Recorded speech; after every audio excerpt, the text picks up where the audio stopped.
ပရိသတ်များအားလုံးပဲမင်္ဂလာပါရှင်ကျမတို့ရဲ့ AK Moral Stories Channel လေးကနေပြန်လည်ကြိုဆိုလိုက်ပါရရှင်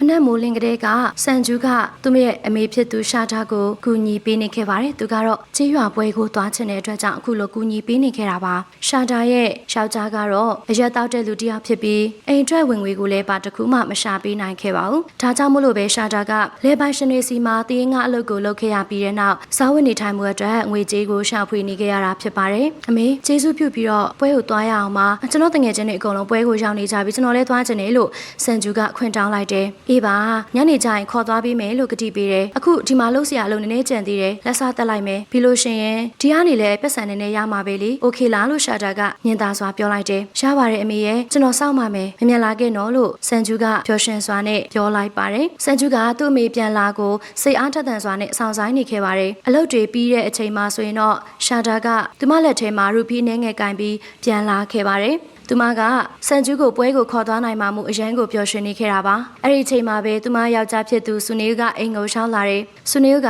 သူမလက်ထဲမှာပတ်စံကိုတွေးလိုက်တဲ့အချိန်မှာအဲ့ဒီပတ်စံတွေကိုဆွဲယူလိုက်ပြီးတော့နောက်အိမ်ကနေထွက်ခွာသွားခဲ့တယ်စံကျူးဒါလီမငိုပါနဲ့မနှက်ဖန်ချလို့ရှိရင်လည်းအမေကပတ်စံတွေအများကြီးသွက်ရှာလာအောင်ပါပြီးလို့ရှိရင်ပွဲကိုလိုက်ပို့မယ်လို့အမေကတိပေးတယ်ရှာတာကသူ့ကိုနှစ်သိမ့်လိုက်ပါတယ်ငိုနေတဲ့ချိန်မှာစံကျူးကလည်းအိမ်ထဲကနေထွက်ပြေးသွားပြီးတော့ရွာလေးကိုပြေးထွက်သွားခဲ့ပါတယ်လမ်းလျှောက်နေတဲ့အချိန်မှာတစ်ပင်တစ်ပင်မှာချီထားရတဲ့နွားရိုင်းတစ်ကောင်ကိုသွားတွေးခဲ့ပါတယ်နွားရိုင်းကလည်းသူ့မျက်လုံးတွေကနေမျက်ရည်တွေစီးကျနေတာဖြစ်ပြီးတော့သူ့လိုပဲငိုကြွေးနေခဲ့တာပါစံကျူကအဲ့ဒီနွားရိုင်းနာကတ်သွားလိုက်ပြီးတော့ဘာဖြစ်လို့ငိုကြွေးနေရတာလဲလို့မေးလိုက်ပါတယ်အန်အော်ဝမ်းသာခြင်းနဲ့အတူအဲ့ဒီနွားရိုင်းကသူ့ကိုလူစကားပြန်ပြောတာကိုကြားလိုက်ရပါတယ်ဘာဖြစ်လို့ငိုနေရတာလဲလို့စံကျူကမေးတော့ငါငိုမှာပေါ့ငါကလည်းပွဲသွားစရာမရှိလို့ငိုနေရလေမင်းအောင်ဘာလို့ငိုနေရလဲငါပိုင်ရှင်ကငါ့ကိုတခြားတယောက်စီမှာရောင်းလိုက်ပြီးခြားတယောက်ကဝယ်မယ်ဆိုလို့ရှိရင်ငါ့ကိုတက်ပြီးတော့အမေသားလုပ်ပြီးရောင်းကြတော့မှငါအားနေပြီးတော့ဖျားနာနေရလေငါရမ်းချောက်တာပဲမကြောက်ပါနဲ့လို့စံကျူးကပြောတယ်ဒီလိုမျိုးအဖြစ်ခံမှာမဟုတ်ဘူး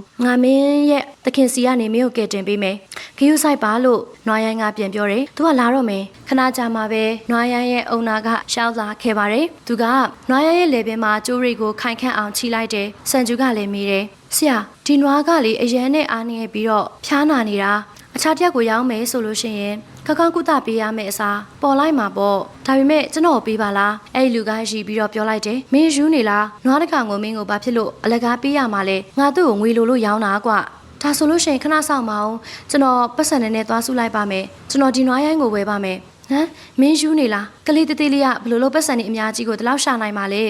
ဒီနွားရိုင်းတစ်ကောင်ရဲ့တန်ဖိုးကဘလောက်တောင်ဈေးကြီးလဲဆိုတာမင်းမသိဘူးလားကျွန်တော်အချိန်နည်းနည်းပေးပါကျွန်တော်နေခင်းတဝက်လောက်ကြာလို့ရှင်ပြန်လာခဲ့လိုက်မယ်ကောင်းပြီလေဒါဆိုလို့ရှိရင်တော့ထိုင်ဆောင်နေမယ်ငါခဏလေးပြန်လာခဲ့မယ်နွားရိုင်းရဲ့အုံနာကထွက်သွားတဲ့အချိန်မှာတော့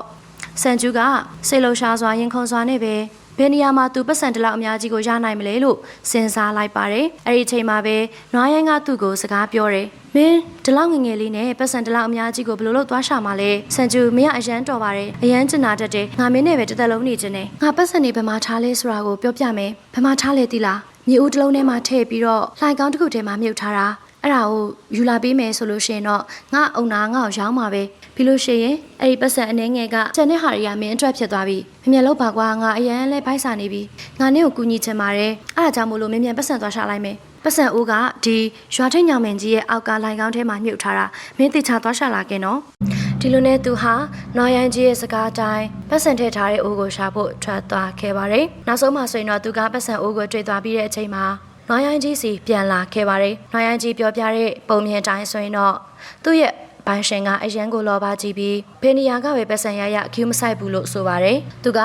အဲ့ဒီပတ်စံတွေကိုယူလာပြီးတော့နွားရိုင်းကြီးဘေးမှာထားလေးရှိပါတယ်အဲ့ဒီအချိန်မှာနွားရိုင်းကြီးကသူ့သခင်ရဲ့ပတ်စံတွေကိုအနေငယ်စီခိုးကအိုးတလုံးထဲကိုထည့်ကဖွက်ထားခဲ့တယ်လို့ဆိုပါတယ်သူဟာနွားရိုင်းကြီးပေးတဲ့ပတ်စံနဲ့သူ့ကိုပြန်ဝင်လာခဲ့ပြီးအိမ်ကိုပြန်လာခဲ့တယ်အိမ်ကိုရောက်တဲ့ချိန်မှာသူ့အမေကိုအဖြစ်ပြက်တွေအားလုံးကိုပြောပြလိုက်ပါတယ်ဒီမှာကြည့်ပါဦးအမေကျွန်တော်တငယ်ချင်းကကျွန်တော်ကိုချမ်းသာအောင်လုပ်ပေးခဲ့တာအခုဆိုလို့ရှိရင်ကျွန်တော်တို့ပွဲကိုသွားလို့လဲရပြီကျွန်တော်တငယ်ချင်းတွေလည်းအတူတူလာကြတော့မှာဟမ်တငယ်ချင်းဘသူက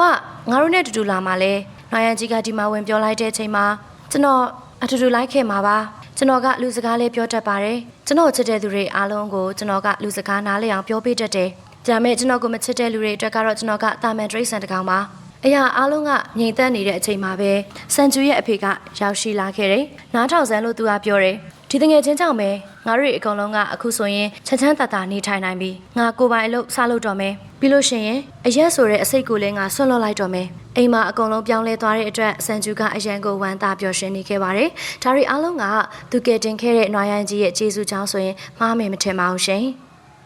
ဟုတ်ကဲ့ပါရှင်ဇလန်လေးကိုကြားနေတတ်တယ်ဆိုရင်တော့ channel လေးကို like and subscribe လေးနှိပ်ပေးခဲ့ကြပါဦးနော်ပရိသတ်များအားလုံးကိုကျေးဇူးတင်ပါတယ်ရှင်